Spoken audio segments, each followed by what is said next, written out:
Hi, I'm Natalie Jill, fat loss expert turned high performance coach. When odds are stacked against us, how do we shift and create everything from nothing?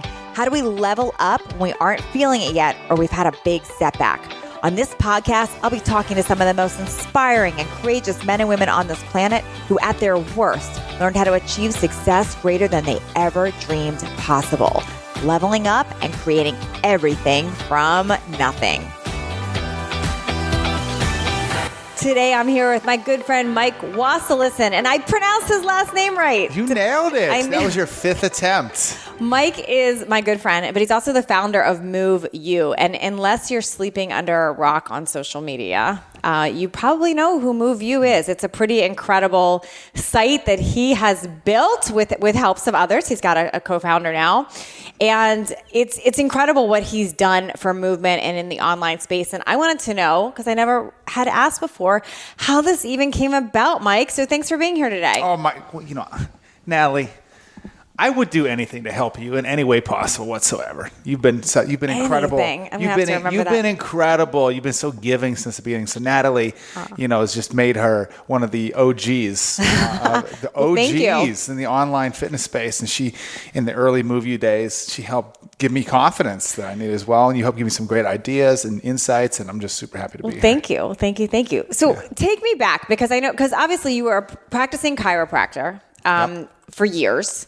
I don't know if you were always funny and the comedian that you were, and maybe you were in your practice. I've always thought so. You always thought so? In my mind. Was this ever in a vision? Was this ever something you thought you would do, that you'd be building something in the online? Where did this even come from? It's really interesting, because if I talk to my buddies, my friends, when I was in chiropractic school and this and that, they'll go, oh yeah, Mike, you always said that you're going to be doing, you want to do these huge, gigantic things. And I don't remember saying that necessarily, but I do remember telling people back in the day, I'm meant to be on a big stage. Okay. I just don't know what I'm going to be talking about yet. I used to tell people that. Yeah. You just knew you had an audience somewhere. But I used to think that this answer, this thing would come to me, this great idea. I would just have to be on a mountain and receive it. Okay.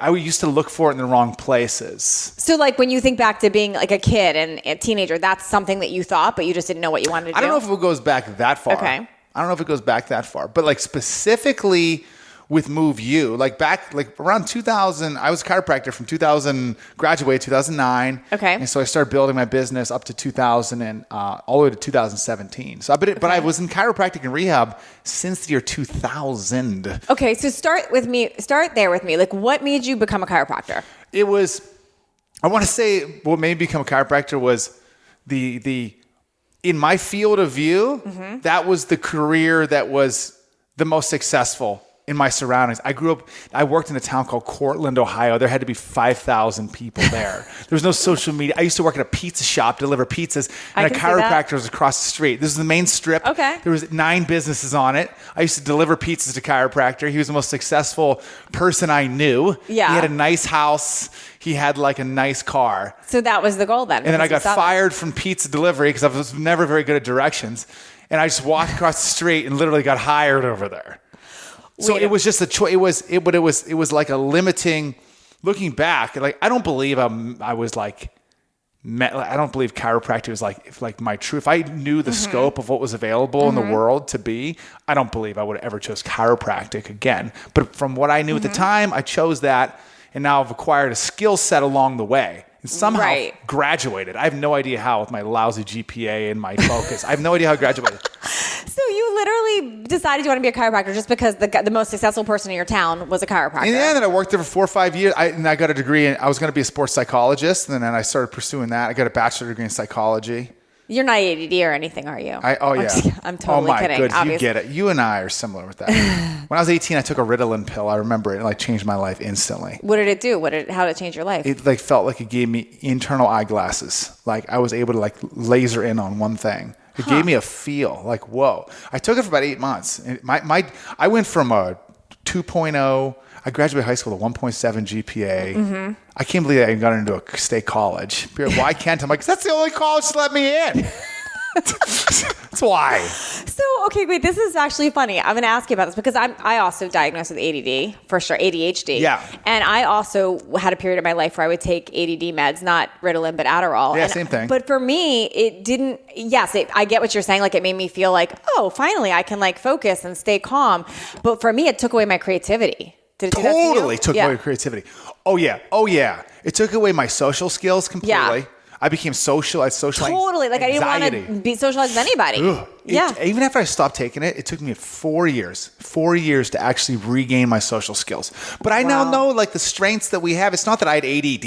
Yeah. It's that I didn't give a shit about school and what I was learning in there. I didn't care. Yeah. I cared. I was very social, outgoing. I cared about fixing motorcycles and like high speed adrenaline. That's what I was focused. But ADD gave me this like new sense of scholarliness, which I don't even think is who I am, but it gave me this the ability to like dive through school and like but after I took it for 8 months, I learned how it taught me, oh, this is what it's like to focus. I don't need the drug for this. Oh, that's interesting. I can continue onward with 70%. It gave me insight. That's why I like medications in general. Like I'm not always opposed to medications, but if you take them in a short term, it can give you a window. It gives you an awareness. It gives you an awareness. Like if you're depressed, maybe you take antidepressants, you go, oh my gosh, this is what it feels like to be not depressed. Then you could go, okay, if I wipe this pill off, how can I continue it? When you take it for a short time, it's when people continue perpetually take it. That makes sense. Yeah, I learned pretty similar lessons around that. But for me, it took away my creativity. And what I know now about ADD and ADHD, I really believe this, is that it's actually a gift for many people because you will hyper-focus when you're interested. And it's just, it's when you're not interested that it's the issue. And I don't know that we need to focus on everything that we're not interested in. Why? Like doesn't make me happy. Even right now with MoveU, I'm like, I've been redefining my role, my position. I go, what am I excited about? Because as the CEO, founder of the company, right? Totally. No one's holding me accountable to my goals. Like I need to make choices in my life. I need to choose things that motivate me. And I need to, that requires a greater awareness of oneself and what motivates me. I have to ask myself. And like we have to be, if like we're trying to push into an area that we're not motivated in, it's truly time to question that and choose, make choices that get us reinvigorated again, regardless of what the outcome is. It'll ultimately lead to us being successful and being happy. Yeah. It will. Yes. It has to. It's so funny because you look at like the school system, which there's so much broken in that right now, but you'll look at where it's an automatic default, like, oh, go get your kid tested and give them a prescription versus like, maybe we just need more interesting teachers, or maybe let's get them more interesting. It's boring as shit, some of these classes. Oh my gosh, this is funny. Okay, so you become this when you go and work for this guy as a chiropractor. First of all, what were you doing with him as a chiropractor? He pretty much gave me like the reins to do whatever I want. I was literally shooting X-rays at people with almost no skills. I would blast radiation through people. Like if the X-ray is like, if it comes out and if it's all white, I'm like, wow, that means I just literally blew radiation through in one side and out the other. That's healthy. It's like an invisible shotgun blast. So this guy basically hired you because he liked you. Yeah, he just wanted you around. We're still friends to this day. Like he just thought you were funny. Well, I don't know he did. He like definitely saw that I could like close a gap that he had. What was that gap? Well, I was also like, he was a growing practice as well. Okay. So I would be in charge of new patients, people that come to the door. I would greet them. I'd make them feel comfortable. They all loved you. I would do I would help them ask questions about their body. I would help organize him. Like, look, you need to see this person, this person, this person. I set up the rehab floor as well. So the rehab area in the clinic, just on my exercise background, I just set up the rehab floor in there. And then I would help people with rehab exercises, new patients. So I became this instrumental, like helping him. Yeah. So he could be himself. So you were interested in the field. It's just not something you weren't gravitating towards it because you had this love of body and movement. No, I just knew it. I'm like, well, I already know this field. Okay. I didn't make a choice on like, I still thought when I was in my 20s that I had to choose a career for the rest of my life. Okay. I thought, I'm 22. I need to choose a career for the rest of my life because that's what I'm supposed to do because that's what my friends are doing. Right. Knowing what I know now today is it would be a better choice for me to have moved through life in my 20s, choosing things that interest me. Right. Regardless of the outcome of that, choosing things that interest me and allowing things to naturally come together over the course of time in my 20s and my 30s. So that would be a choice. That would be some advice I'd give to anybody. But maybe, but it also brought you to where you are totally. right now. That's the other thing. It's like it's a fucking choice, and here I am. So then you become a chiropractor. Somehow you get through chiropractic school. I'm assuming you had to pay attention. I made it through the whole. I passed everything. It's crazy. And you were really good. I mean, you were a really good chiropractor with your patients. Thank you. And I've always seen myself as part chiropractor, but because most chiropractors generally have a one thing that I never related with is that chiropractic becomes this philosophy when you go to school that like this like religion, this philosophy that if you adjust the spine, the body heals. Like body needs adjustments and like adjust. I've never related with that. You've always taken it more like an exercise approach, I feel like. I want to say not exercise approach, but like more the approach of like using our muscles. Like we have the power within us to use our muscles to realign our frame, to hold in position with our muscles. And adjustments and tissue work can help alleviate some pain and help accelerate that process, but it's ultimately up to the person to fix their own. But that was the MoveU breakthrough. Before that, I didn't have that approach. Before it was, I wanted to fix people as fast as possible. Which was not, it's not accurate. It's not, I look back and that was a selfish philosophy. The philosophy was like, it was selfishly driven. Like, I'm the best because I could fix people in X amount of visits. It's not true. I can't fix people. I can help people alleviate pain with my hands and with tools. Sure. But I can't help people. I can't put people into alignment and then magically have them stay there. It's their job to align their own frame. So it's selfishly getting rid of myself involved. My role now is guiding people to gain control of their body with their muscles, learn how to align themselves. So if I got my head chopped off in an apocalypse, they would be fine on their own. They wouldn't in case that happens. Yeah.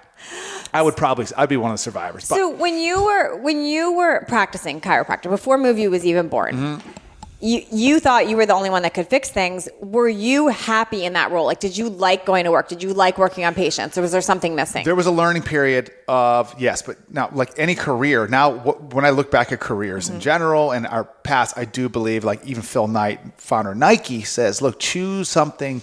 Think long and hard about who you want to spend your time with, how you want to spend your time. For the next 40 years and make choices on that. I chose yes, I enjoyed helping people overcome.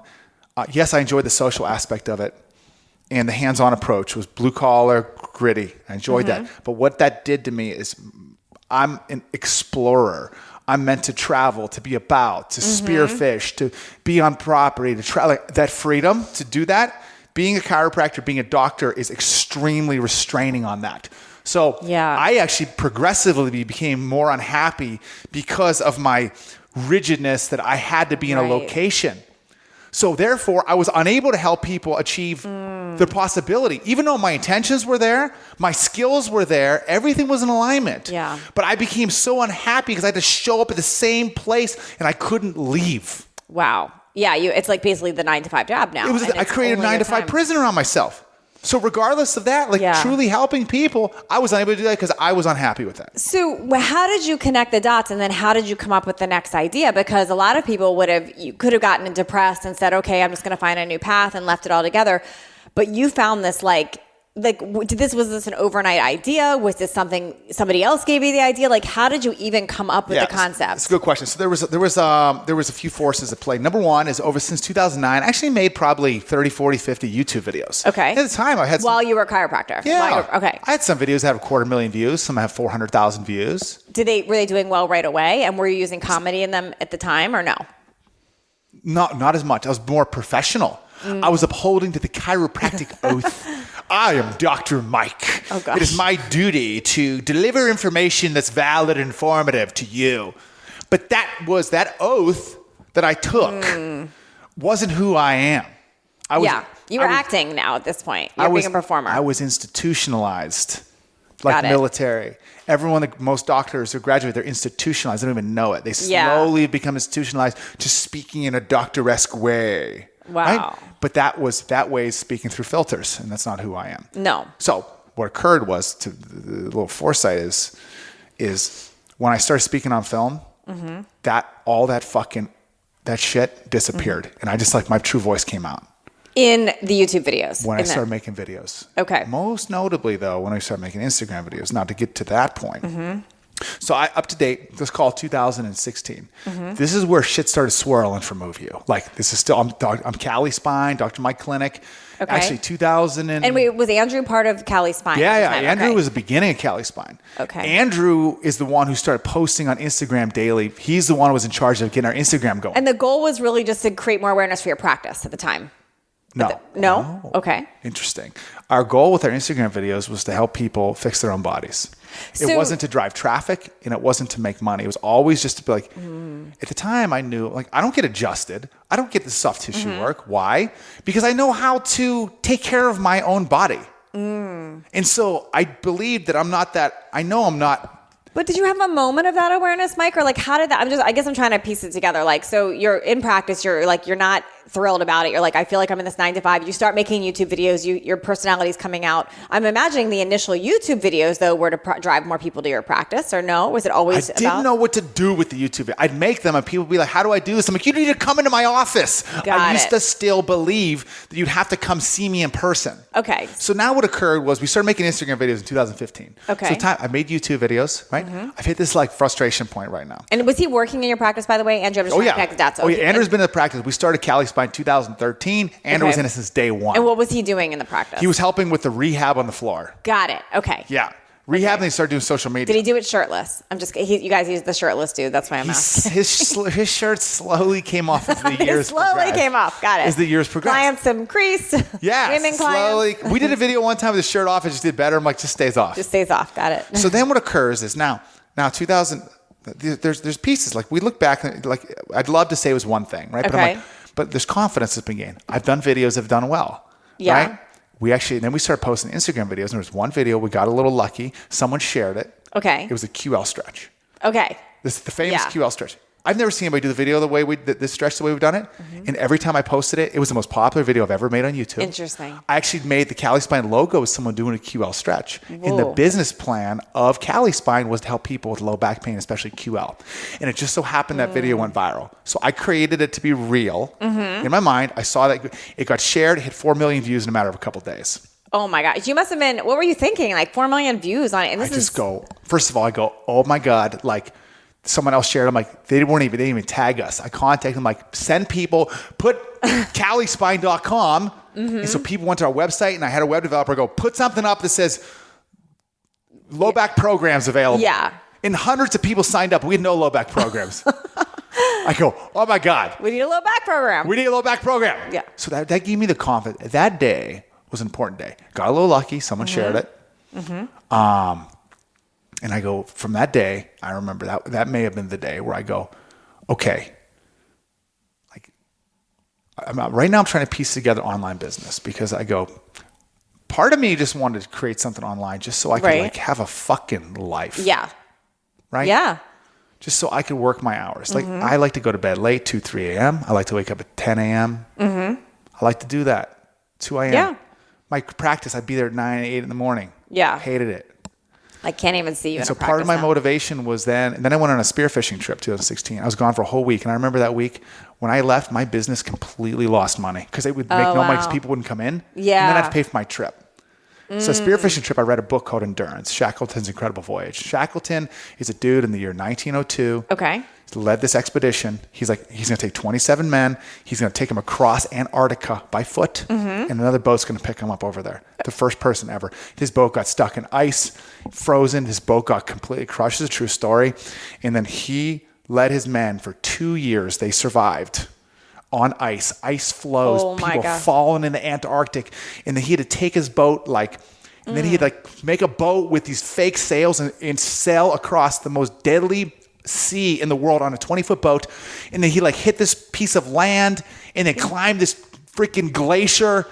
2 years of death, after almost, and he, son of a bitch, he made it there, and he took a boat back, rescued all the rest of his guys who were still in Antarctica, and they all survived. So I remember reading that book. I go, why can't that be me? I looked at our office. I had Andrew in the office. I had Marisol. And I'm like, and I look at businesses that start in garages like Google, Harley. I'm like, well, why can't that be us? So we random better that book. is what got you thinking this. I'm like, we have better than a garage. Yeah. They started in a garage. We have a clinic. Yeah. So like, well, why can't it be us? I'm like, well, it's going to be us. And so from that day forward, this relentlessness. And I told everyone I was going to take 12 months. I'm like, in 12 months, we're going to be an online company. And in that 12 months, I devoured every single one of Pat Flynn's, his, I've had him on my podcast. Yeah. every one of his, what's his podcast called? His podcast? Yeah. Oh gosh, I just had a complete blank. Passive income. Passive income. Right. I listen to every one of those. And it's Yeah. like, I'm Daryl. I was like, she's like, I'm Linda. This is Daryl. We're high school teachers. And then we started these YouTube ads, made 12 cents. Now we make $20 million a year. I'm like, if they could do it, I could do it. Yeah. So I listened to every one of those, just devoured it. And I just became, I wrote a whole letter to my family and friends. And I posted socially. And it ended up being one of the most profound things I've done. I didn't even know it at the time. And I told everyone, hey, look, I've got to do something for myself. I have to do something this is myself personally. I have to see something through. There's no parties. There's no dinners. There's no brunches. There's no vacations. There's no family. There's no nothing until I have to do this. I have to do it for myself. I have to do this for the world. Wow. You'll see me on the other side. I'll be back. And I only did that because people kept coming to me and I kept saying, no. I didn't want them to take it personally. So when you were doing that, were you also like, did you stop your practice? Did you keep it going? And how did you even know No, the practice because it was both. So I knew that I had to run the practice. Okay. I never knew about raising money. I don't know what that means. I graduated a freaking chiropractor. All you learn is skills how to fix people's shit. You don't learn anything about raising money. Right. All I knew was that MoveU, all the money, that this online business was going to take double my time. So I had full-time jobs seeing patients, 9 to 4, 9 to 5. It was the same routine for a whole year. 9 to 5, I'd work, I'd see patients, I'd see them. And then what I would do, and Andrew would help see, he would do that. And then I would then go home, I'd work out. And then from 9 o'clock till 3 a.m. every night, I would build what is now MoveU. I'd use all the money the Cali Spine made to fund MoveU. What were you building for MoveU? That is such a good question. What was I building? Like, what were you doing? At first, I didn't know. Okay. So from May, June, July, August, September, I didn't really know what the hell I was building. So what were you doing at night? Just researching like what to do, or listening to podcasts. I was creating, I was crying every night, literally broke down. Did I know you in this time? I don't know. I'm trying to remember when I met you. I was crying. I was just emotionally, just screaming. But you were clear you were going to build something online. I knew I had to do it. And then while you were doing that, were you and Andrew making those videos then, or was that not yet? We started making them in 2015 October. But with no program yet. No. Just creating videos. Yeah, we were Cali Spine lead. too. It was only Cali Spine. So I didn't rebrand that. I didn't change our Instagram to MoveU until almost 2015. So what was the QL video was really the first Instagram video that took off. And then did you have a plan on what types of videos you were going to make? We only had 15 seconds at the time on Instagram. Only 15. So we would just do 15-second little videos. Like keep your knee in alignment. Massage the shoulder. And were you using comedy at the time? Always, yeah. Always. So did you see a steady increase, or what? Were you seeing people following you for the comedy or for the help, or what were you seeing? I think it's still a combination of both. People like the entertainment and they love the education. They've always said that. And we started with, just like anybody was starting Instagram, we started with 0 followers. Yeah. I remember we did one video, I massaged somebody's massaged somebody's ass with my elbow. Massage. It had 62 likes. And I remember going, we're going places. I remember thinking that.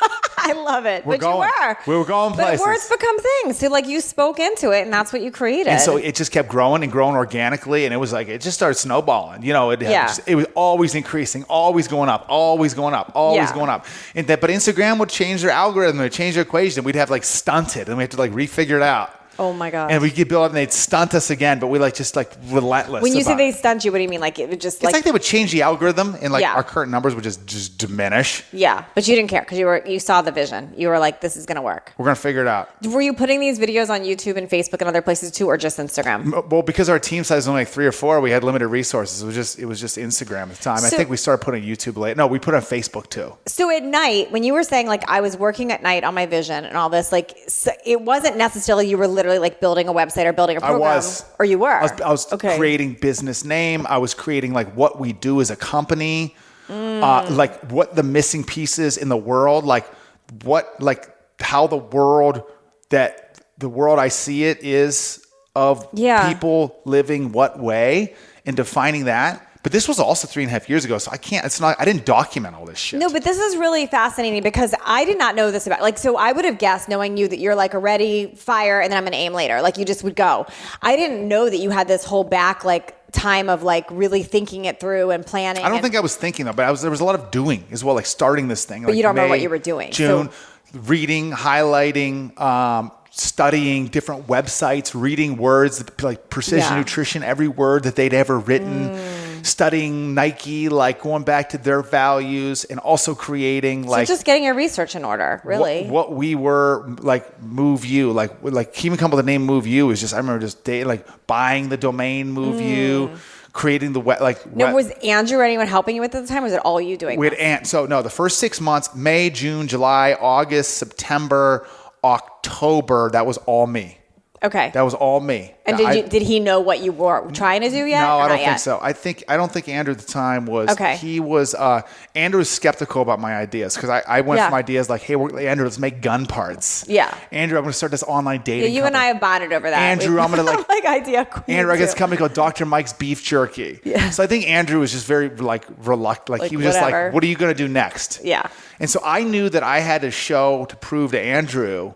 I knew I had to prove to Andrew and everybody else. Like I knew, forget proving it. I knew that I had to make this shit happen. Yeah. And I'm doing it. And over the course of time, I recall Andrew slowly coming around. And I remember breaking the news to Andrew and Ann, she was our web developer at the time, going, hey, look, we're going to start a new company. And I was so nervous to tell them this because I'm like, oh my God, they're going to think it's another idea. And, but both of them were on board with it. Because you were so clear on your vision. I think because Andrew saw me actually committing to something. Yeah. Like really like committing to it and like growing it and growing it and growing it. So did you have any doubt in your mind with this, that it was like ever an option that you could fail? Or was it just, this is going to work, I'm going to figure it out? I had to make it work. You just knew? I had to make it work. Okay. There was no other way about it. It had to, like whether it was MoveU and it colossally imploded, I'm going to fucking stand the next thing up and make it happen. Yeah. Like I'm making this happen for myself That's amazing. There's a way I have to live. So when did you know that this is really it? This is working? Whoa. Was it people? I can't say there was a specific time because like our social media grows and then we built and then I gave like Andrew became I'm like, dude, Andrew, develop the program. You know the body better than me. Develop the MoveU program. So you developed the audience before the program. That's important. The audience was way first. We launched with, we probably had 60, 80,000 followers before we even launched MoveU. And so and I think that's so important for people to hear because people like creating the program first doesn't make sense. You have to have the audience first. An audience or a product. I mean, I guess you can have a product first and just. But then you got to find the audience. You got to pay for an audience. Yeah, but you don't know if they even want it. So like, I think I built mine originally the same way. I had the audience first. I knew what they wanted, and it made it easier to have a product then because they're already asking like, "Hey, how do you eat? How do you do this?" So totally. It makes it easier. Yes, but I think ultimately, I never built MoveU, and the big risk was this: I never built MoveU for what people were asking for. I built MoveU for what I believe they needed. That's interesting. No, but I would disagree with you because they wanted to be out of pain. Maybe you didn't give them how they wanted it. They wanted out of pain, but they still wanted that. It was the same problem. You were solving the problem that they wanted fixed. If I were to give people build for what people requested, it would be exercises, the best exercises for back pain, a 1-week program for back pain. That's what people were. That's the easy product. The difficult product, the one is like we're going to build a product, a start to finish extensive course for people to truly become the masters of their body and overcome anything. Yeah. And it's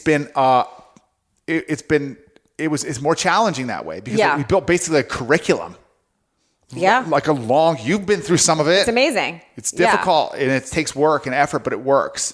But it was like, it's the attitude. It's the same attitude that I took when I built MoveU. I'm like, it's commitment, it's daily effort, it's hard work. It pays off every single time if you're focusing in. Only you can fix your body. Only you can fix your problems. Only you can fix your life. Only you can create the life you want for yourself. No one else is doing that shit for you.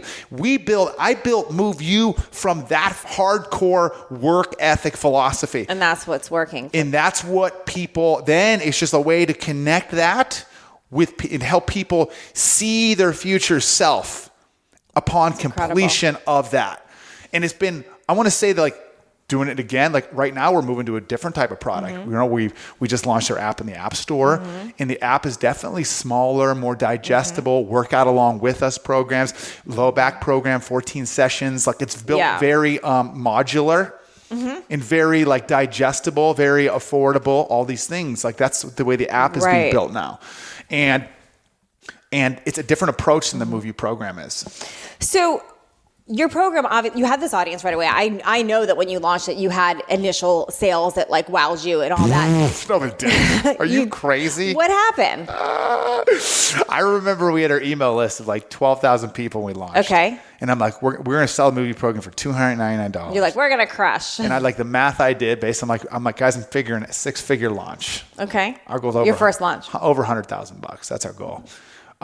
Sent that out, our sales were $900. What? To like $900. So what? So you sold 3? 3. So what did you think? What did you tell yourself? What did you do? Like I go, okay. So what happens as soon as I sold 3? I'm like, okay, I got to go back. Like the first day, you mean you sold 3? Like the first day? The whole email campaign, 7 emails. 7 emails. You sold 3. $300 each. 12,000 people. So okay. So what were you telling yourself at that? I go, okay. We need we need to enroll people on a more personal level with this product. And so there, somehow in the way, somewhere in there, I think it was through one of the podcasts. I figured out it was Lewis House. It was his webinar. Okay. So I go, you know what, Lewis? First, I bought Amy Porterfield's. Okay. Pissed me off. She did. I thought it was terrible. Terrible. And her customer service was even worse. So then I moved on to Lewis House. And I'm like, I can relate with this. I got a video of him. He's telling me what to do. And I'm like, I'm going to commit to what he's teaching me. And so I spent an entire 4 weeks of my life, like nonstop, obsessively building this webinar. So Mike, this is incredible because I think a lot of people with the personality we're talking about, like this ADD quick start, like, and I know you've done this in other things in life because I definitely have too. You go into you make up a story like, okay, I did this launch, it's a failure. Screw this, I'm not doing it anymore. Yeah, screw this. How did you not do that? Like what? Because I'm sure you were tempted with that. Tempted with what? With screw this, it's not working. Like I'm sure you had. No, I wasn't tempted with that. Did you have anyone in your ear saying this doesn't work? You were wrong. Well, I saw the results. So, but like, was Andrew saying like this isn't like what was happening on the outside? Was anyone saying this sucks? I just recall I don't recall during that time phase. I have very little recollection what people were telling me, advice they were giving me. Determined. I was just determined. Okay, so you're gonna figure it out. I hit a point of frustration. And I just hit a point of making a fucking choice to be excellent, like to excel. Like it was a total choice. Okay. And I was so freaking lasered in. I actually miss those lasered in days. Like now, because now I have so many people. There's like 20 employees. And there's all stuff, and I'm like always moving my mind around, like that obsessiveness. So I don't recall what Andrew said at the time, but what I do recall is going, I need another way, and I'm like, it's got to be a webinar. So I raised the price of the program to $1,000. That's so interesting because a lot of people would have said, well, okay, we need to sell it for 50. I raised it to 1,000. That's wild. And so I built a webinar, and I remember, I'll never forget this, like January 1st, 2017 or something. We're going to launch our first webinar. I was so nervous. I was drinking Jose Cuervo before I started it. And I was like, there was like 35, 40 people in the webinar, and I sold exactly 0. Oh my gosh. So I was just like, okay, no problem. We got another one tomorrow. So the next day hit, and we sold 1. Wow. $1,000. I was like, oh, we're going places. I love this. 1. But I'm so glad you're sharing this because there's so many people listening. I swear they give up because of those setbacks. They give up because they sold 3. They're like, oh, this sucks. I should sell it for $50. Or they have this flop on the webinar and they give up. But you just kept going. I'm convinced, and I just gave this company speech. I'm convinced that we choose our destination in life.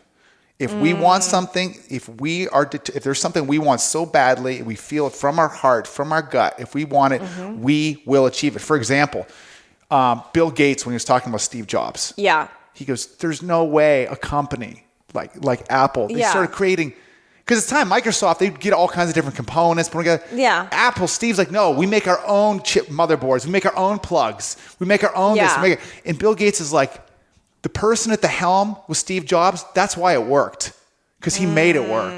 I'm convinced, like our app, we just dropped it. Even if it flops, I'm convinced thoroughly that if our goal is strong enough from the heart, which is to help a million people get out of pain, the technology is the vehicle to deliver. We want that app to happen bad enough. We make it happen. We make it work at all costs. There's no flop. It doesn't exist. It's not a real thing. It's just everything that goes down is an opportunity to learn.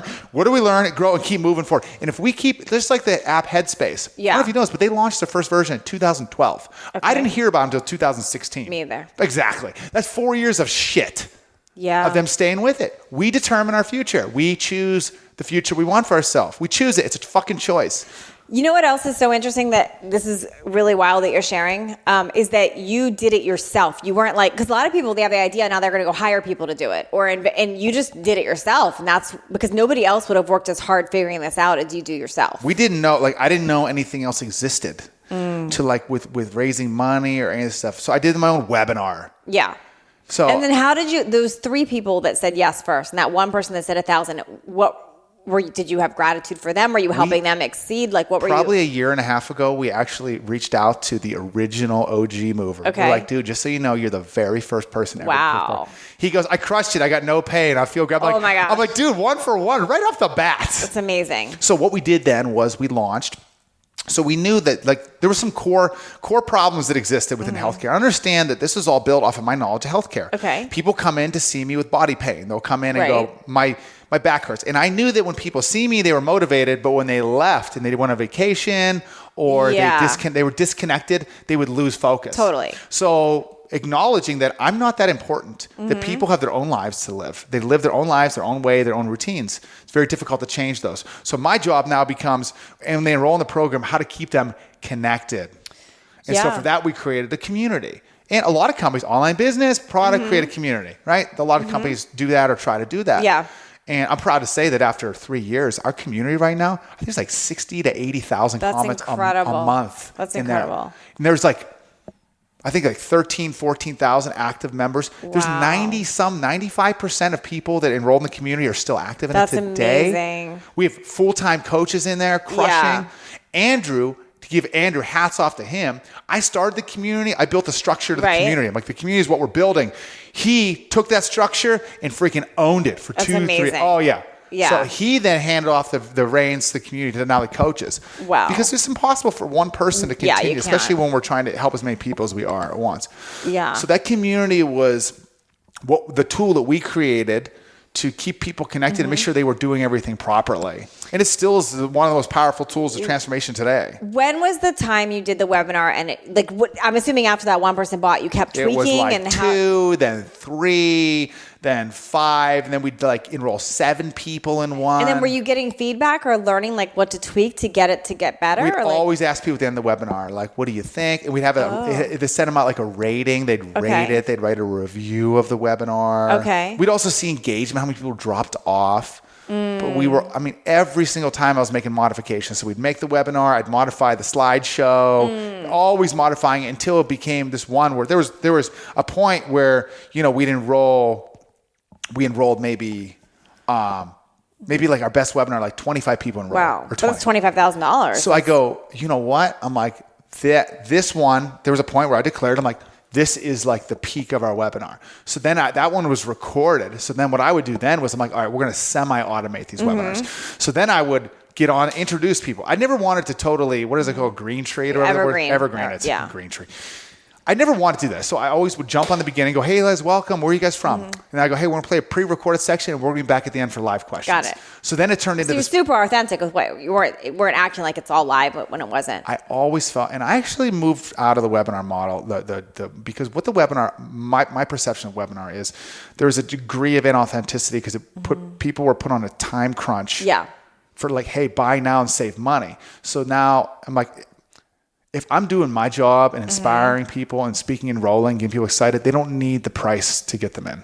Right. However, though, I am learning that there are days of the year people are prepared to buy. For example, Black Friday. Yes. People are That's the day to buy. They're going to buy. And so yes, to prepare for that day. Yeah. But for the rest of the days, like we actually still do webinars, but there's no discount. You get like, for being on the webinar, we'll give you a t-shirt for being on there. You got a code for a t-shirt or something cool like that for just being there.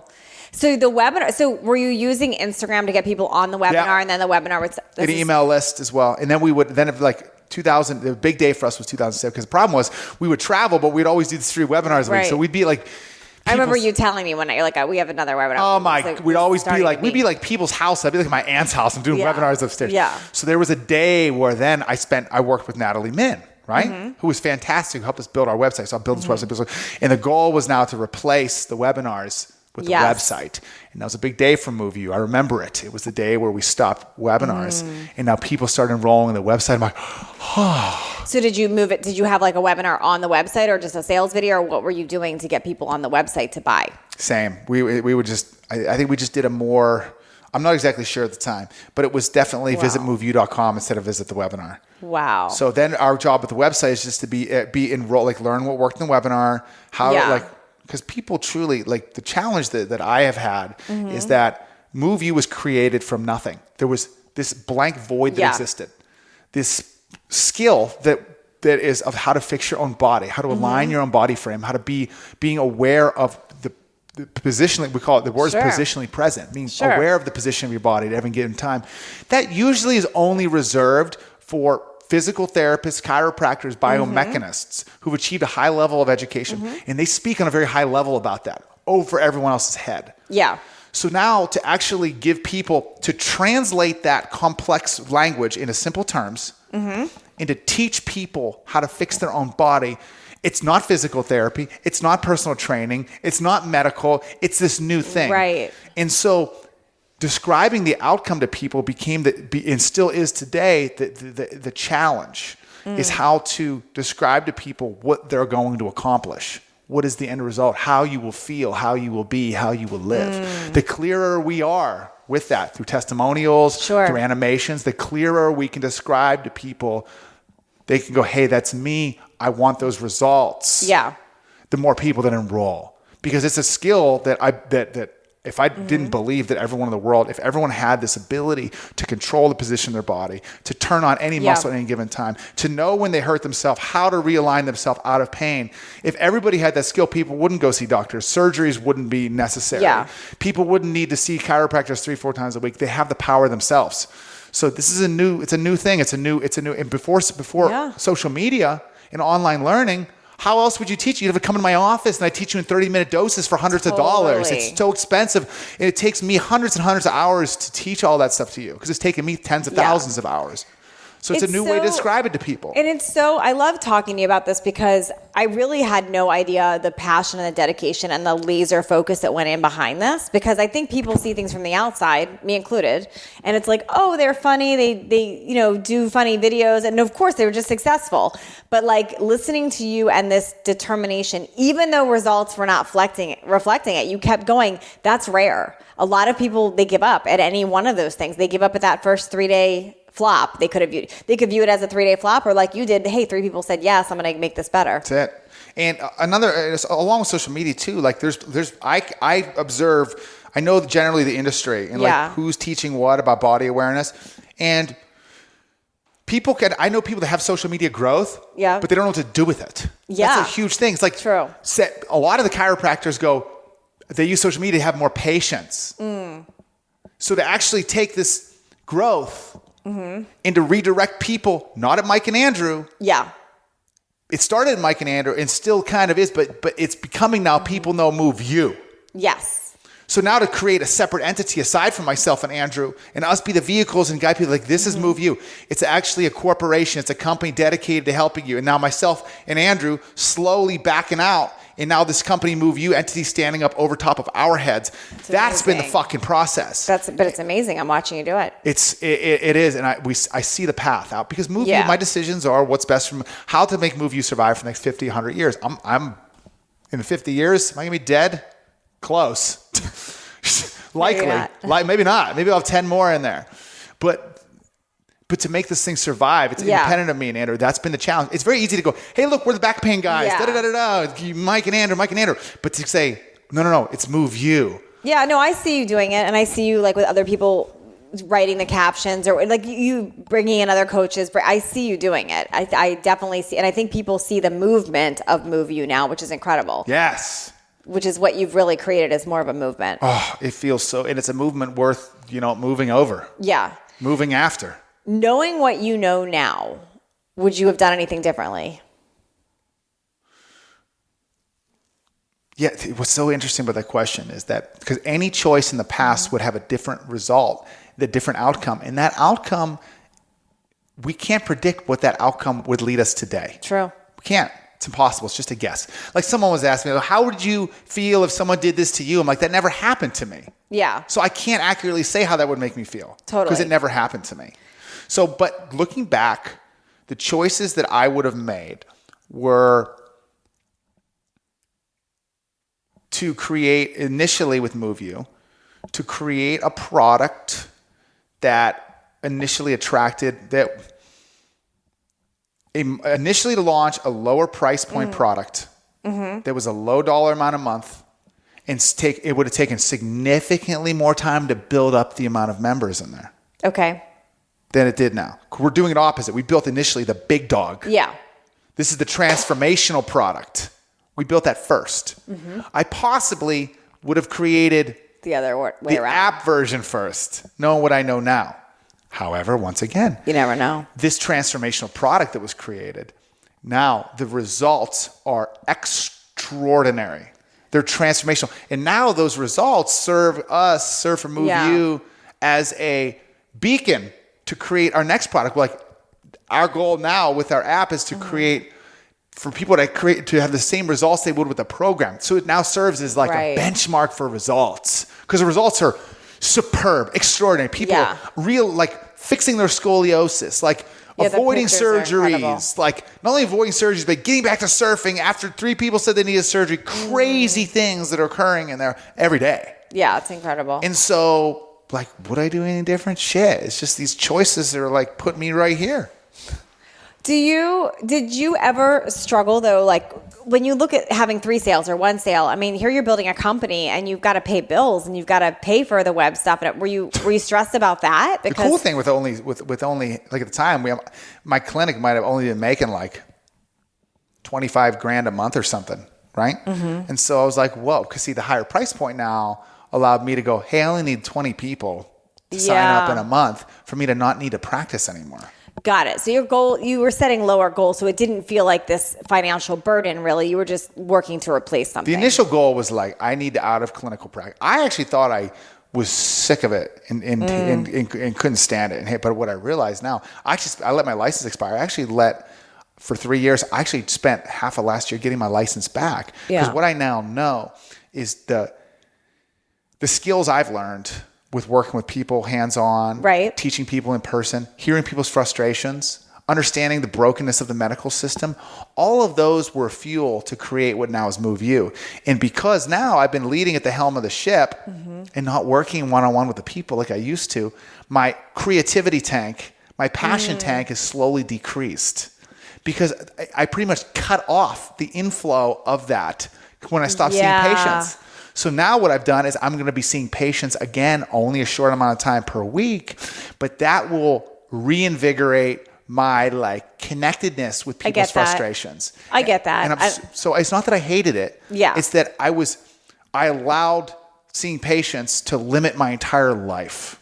And it was too much, but all of that was necessary. If I wouldn't have had all that, if I wouldn't have seen patients to frustration point, if I wouldn't have been focused on that, I wouldn't have never have had the I likely wouldn't have felt the frustration with healthcare, with people's inability, like my inability to help people because of my limitations being underneath the confines of healthcare. I wouldn't have experienced those. Yeah.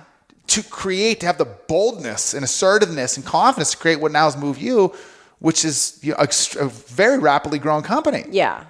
So it's just like this whole thing, like I'm at right now with my life is like, I'm so interested in like everything we do is a choice. Like, I don't think there exists such a thing as good or bad. or right or wrong. It's like there's a choice and there's an outcome. That's all there is to it. And a choice for one, like someone could say like, your aunt Sally died. Like someone's like, that's bad. Is it bad? Bad to who? Like speaking emotionless, the environment might go, that's good. It's one less person on earth. There's too many people here. Like there's a balance and a yin and a yang to everything. So there's no good, there's no bad, there's no right and there's no wrong. There's a choice and there's an outcome. And then how we look at that outcome and what we do from that outcome determines our next choice and our next outcome. So life is just a combination of choices.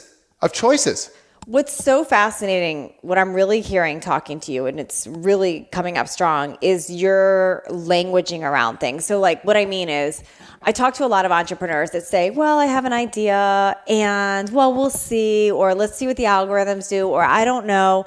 Your language was always, this is the vision, this is happening. I don't know how it's happening, but it's happening. Like there was no wishy-washy talk. It wasn't dependent on if people are on the webinar, if Instagram's algorithms are good. It was like, it's happening.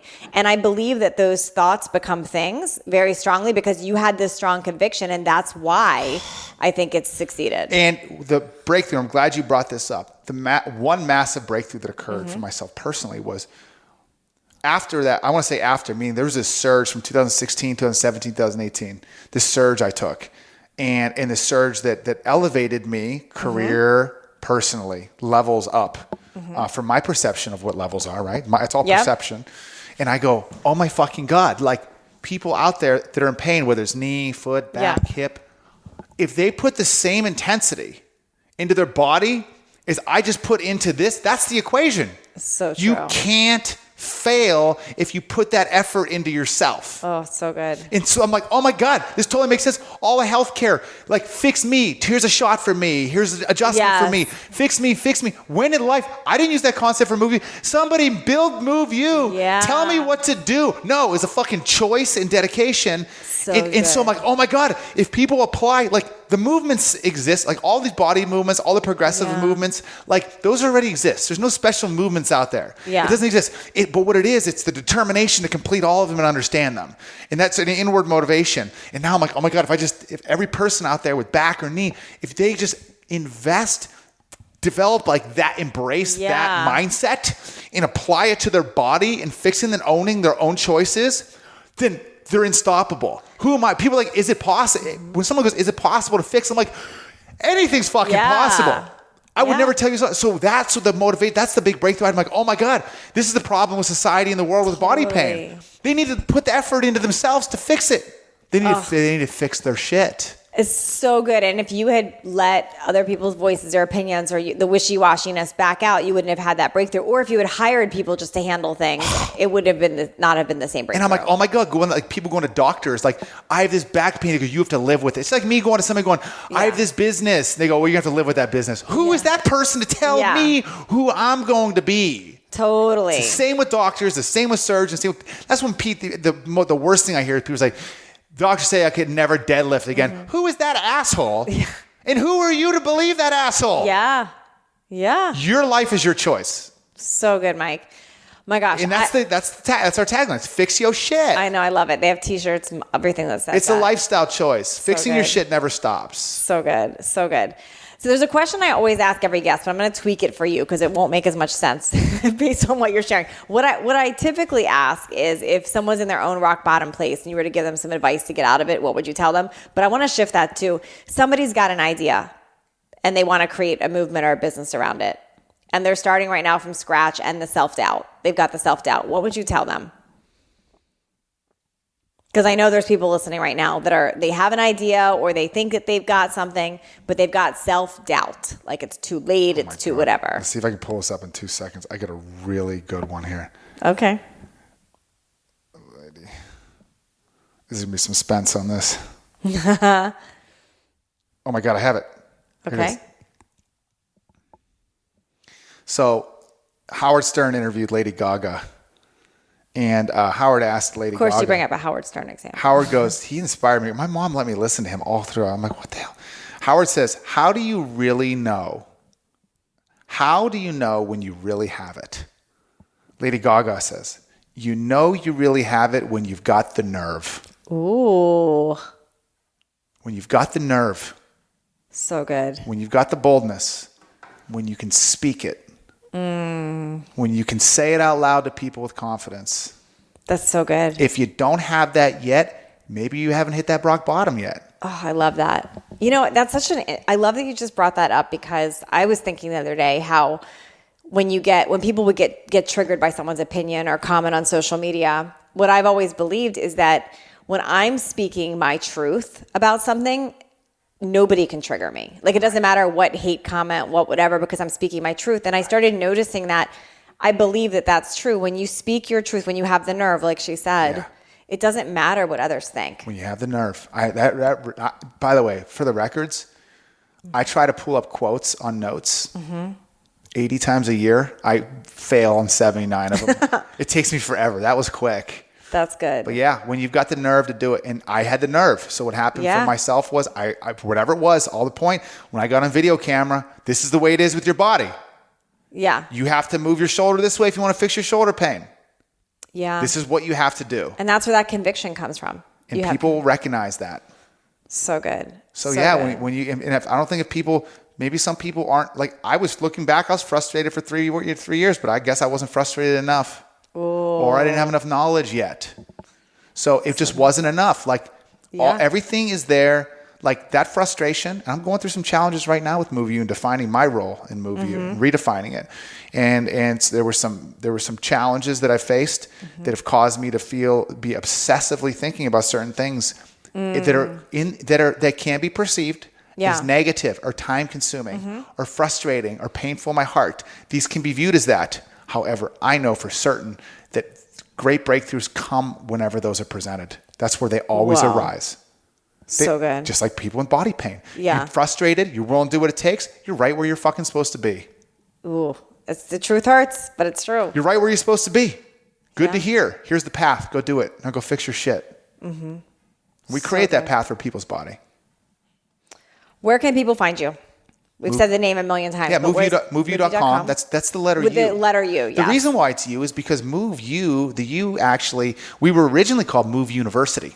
Okay. Because we're an educational institute. Yeah. So once you remove the university, it's just the MoveU. So MoveU.com. Okay. And then Instagram. MoveU on Instagram. And then Facebook MoveU. All of it. YouTube MoveU. That's great. And what's the app? MoveU. So you can fix your shit. Yeah, the app. Yeah, MoveU. Oh my goodness. You know what's happening? We're blowing up on TikTok. I heard. And then you had me thinking, he said, I put a video on TikTok. I got 40,000 whatever followers. So I put a video on TikTok. I got like 10. I was like, okay, maybe I'm not supposed to be on TikTok. I haven't posted anything on there. But I'm like, you know what? Because MoveU, I asked myself questions like MoveU, how to help MoveU survive for the next 50 years, 100 years. Well, TikTok, the average age is like 16, 15. Yeah, but they're going to be older and back pain. They're going to have pain from working on their phones all day like that. They're going to be. That's right. Yeah. So it's a great investment right now for our long-term health. Yeah. So good, Mike. This is awesome. Thank you so much. Natalie. Super helpful. Thank you. I absolutely loved it. I love speaking with you. You're one of the most creative, thanks, Mike, charismatic, beautiful women that I know that's also such an entrepreneur, and just your spirit is always so positive and so amazing. I love your energy. So thanks for having me. Thank you. Thanks for leveling up with us today. Please share this episode if you found it helpful so others can join in. And don't forget to hit that subscribe so you don't miss out on future shows. And if you would leave me a 5-star review, I appreciate those so much. I read all of them, and it's how I know that I'm giving you information that you find valuable. And come interact with me over on Instagram at NatalieJillFit. I read all the direct messages and comments over there.